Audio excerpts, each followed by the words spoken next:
ಶಿರೋಭಾಗದಲ್ಲಿರ್ತಕ್ಕಂತಹ ಕಾಶ್ಮೀರ್ ಪ್ರದೇಶದಲ್ಲಿ ಏನು 30ಕ್ಕೂ ಹೆಚ್ಚು ಬರ್ಬರ ಹತ್ಯೆ ನಡೆದಿದೆ. ಇದನ್ನು ನಾವು ಒಕ್ಕೊರಳಿನಿಂದ ತೀವ್ರವಾಗಿ ನಾವು ಖಂಡಿಸ್ತೇವೆ. ಯಾಕೆ ಹೇಳಿದ್ರೆ ಶಾಂತಿ ಅನ್ನುವಂತಹದ್ದು ಮಿತಿ ಮೀರಬಾರದು. ನಾವೆಲ್ಲರೂ ಕೂಡ ಭಾರತೀಯರು ಶಾಂತಿ ಪ್ರಿಯರು. ನಮ್ಮ ದೇಶದಲ್ಲಿ ಎಲ್ಲಾ ಸಮುದಾಯದವರು, ಮುಸಲ್ಮಾನ್ ಸಮುದಾಯದವರು, ಕ್ರಿಶ್ಚಿಯನ್ ಸಮುದಾಯದವರು, ಹಿಂದೂ ಸಮುದಾಯದವರು ಎಲ್ಲರೂ ಕೂಡ ನಾವು ಒಂದು ತಾಯಿಯ ಮಕ್ಕಳು, ಭಾರತೀಯರು. ನಮ್ಮಲ್ಲಿ ಭೇದ ಭಾವನೆ ಇಲ್ಲ. ನಾವೆಲ್ಲರೂ ಕೂಡ ಭಾರತೀಯರು ಎಂಬುವಂತ ಭಾವನೆ ಇದೆ. ಆದರೆ ನಮ್ಮಲ್ಲಿ ಬೇರೆ ದೇಶದವರು, ಉಗ್ರಗಳು ಅವರೆಲ್ಲರೂ ಕೂಡ ಬಂದು ನಮ್ಮಲ್ಲಿ ಒಡೆದಾಡುವ ನೀತಿಯನ್ನು ಮಾಡಿ ಜಾತಿಯ ಗಲಭೆಯನ್ನ, ಕೋಮಿನ ಗಲಭೆಯನ್ನ ಸೃಷ್ಟಿಸುವ ಮೂಲಕ ಅಶಾಂತಿಯನ್ನ ಸೃಷ್ಟಿಸುವ ಒಂದು ದುಷ್ಟ ಕೃತ್ಯವನ್ನ ಮಾಡ್ತಾ ಇದ್ದಾರೆ.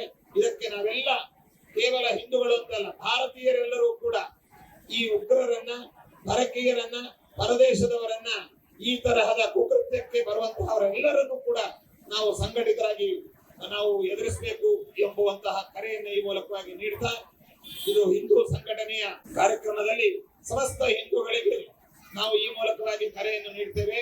ನೀವೆಲ್ಲರೂ ಕೂಡ ಜಾಗೃತರಾಗಿರ್ಬೇಕು. ನಮ್ಮ ಮಹಿಳೆಯರನ್ನ ರಕ್ಷಣೆ ಮಾಡಿಕೊಳ್ಬೇಕು, ನಮ್ಮ ಧರ್ಮವನ್ನ ರಕ್ಷಣೆ ಮಾಡಿಕೊಳ್ಬೇಕು, ನಮ್ಮ ಶ್ರದ್ಧಾ ಕೇಂದ್ರವಾದಂತಹ ದೇವಸ್ಥಾನಗಳು, ಮಠಮಾನ್ಯಗಳು ಇವುಗಳನ್ನ ನಾವು ರಕ್ಷಣೆ ಮಾಡಿಕೊಳ್ಬೇಕು. ನಾವು ಇನ್ನು ನಿದ್ರಾವಸ್ಥೆಯಿಂದ ಮೇಲ್ಬಂದು ಎಚ್ಚೆತ್ತುಕೊಂಡಿರ್ಬೇಕು. ಯಾಕೆಂತಂದ್ರೆ ಇವತ್ತು ಕಾಶ್ಮೀರದಲ್ಲಿ ಈ ರೀತಿಯಾಗಿದೆ, ಮತ್ತೆ ಇನ್ನೊಂದು ದಿವಸ ಮತ್ತೊಂದು ಊರಿನಲ್ಲಿ ಆಗ್ಬಹುದು. ಈ ರೀತಿಯಾಗಿ ನಾವ್ಯಾರು ಕೂಡ ಎಚ್ಚರ ತಪ್ಪಿ ಇರಬಾರದು, ಎಚ್ಚರಿಕೆಯನ್ನು ಇರಬೇಕು. ಮತ್ತೆ ಇದರ ಬಗ್ಗೆ ನಿಗೆಯನ್ನ ವಹಿಸಬೇಕು ಎಂಬುದನ್ನು ಈ ಸಂದರ್ಭದಲ್ಲಿ ಹೇಳ್ತಾ, ಅಲ್ಲಿ ಸಾವನ್ನಪ್ಪಿರ್ತಕ್ಕಂತಹ ಆ ವ್ಯಕ್ತಿಗಳಿಗೆ ನಾವು ಅವರ ಆತ್ಮಕ್ಕೆ ಸದ್ಗತಿಯಾಗಲಿ ಎಂಬುದಾಗಿ ಭಗವಂತನಲ್ಲಿ, ಗುರುರಾಜರಲ್ಲಿ ಪ್ರಾರ್ಥಿಸ್ತೇವೆ. ಅದೇ ರೀತಿಯಾಗಿ ಈಗಾಗಲೇ ಹೇಳಿದಂತೆ ಕರ್ನಾಟಕದವರು 3 ಜನ ಈ ಬರ್ಬರ ಹತ್ಯೆಗೆ ಒಳಗಾಗಿದ್ದಾರೆ ಅಂತ ತಿಳಿದು ಬಂದಿದೆ. ಅಂತಹ 3 ಕುಟುಂಬಗಳಿಗೆ ನಾವು ನಮ್ಮ ಮಠದ ವತಿಯಿಂದ ರಾಘವೇಂದ್ರ ಸ್ವಾಮಿಗಳವರ ಅನುಗ್ರಹ ಪ್ರಸಾದವಾಗಿ ಒಂದೊಂದು ಕುಟುಂಬಕ್ಕೆ 1 ಲಕ್ಷ ರೂಪಾಯಿಗಳನ್ನ ನಾವು ನೀಡುವ ಮೂಲಕ ಆ ಕುಟುಂಬಗಳಿಗೆ ಸಾಂತ್ವನವನ್ನು ಹೇಳ್ತಾ ಇದ್ದೇವೆ. ಕೇವಲ ಹಣವನ್ನು ನೀಡಿದ್ರೆ ಸಾವನ್ನಪ್ಪಿರ್ತಕ್ಕಂಥ ವ್ಯಕ್ತಿಗಳು ಬರೋದಿಲ್ಲ.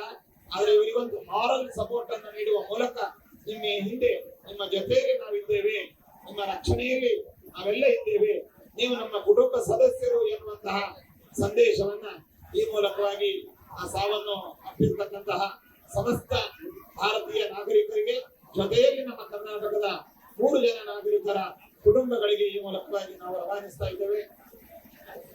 ಇಂತಹ ಈ ಉಗ್ರರನ್ನ, ಈ ಕುಕೃತ್ಯದ ಕಾರಣಕರ್ತರುಗಳನ್ನ ಕೇಂದ್ರ ಮತ್ತು ರಾಜ್ಯ ಸರ್ಕಾರಗಳು ತೀವ್ರವಾಗಿ ಅನ್ವೇಷಣೆ ಮಾಡಿ ಅವರನ್ನ ಸೂಕ್ತವಾದಂತಹ ಚರ್ಯ ಅವರ ಮೇಲೆ ತೆಗೆದುಕೊಂಡು ಶಿಕ್ಷೆಗೆ ಒಳಪಡಿಸಬೇಕು. ಇನ್ನು ಮುಂದೆ ಈ ತರಹದ ಕಾರ್ಯಗಳು ನಮ್ಮ ದೇಶದಲ್ಲಿ ಅಶಾಂತಿ ವಾತಾವರಣ, ಅದೇ ರೀತಿಯಾಗಿ ಅನ್ಯಾಯ ನಡೆಯದಂತೆ ಸರ್ಕಾರ ವಿಶೇಷವಾದ ಭದ್ರತೆಯನ್ನ, ಜಾಗೃತೆಯನ್ನು ವಹಿಸಬೇಕು ಎಂಬುದಾಗಿ ಕೂಡ ಈ ಮೂಲಕವಾಗಿ ನಾವು ನಮ್ಮ ಕೇಂದ್ರ ಸರ್ಕಾರಕ್ಕೆ, ಅದೇ ರೀತಿಯಾಗಿ ಕಾಶ್ಮೀರ ಸರ್ಕಾರಕ್ಕೂ ಕೂಡ ಒತ್ತಾಯಿಸ್ತಾ ಇದ್ದೇವೆ ಈ ಸಂದರ್ಭದಲ್ಲಿ ಹೇಳ್ತಾ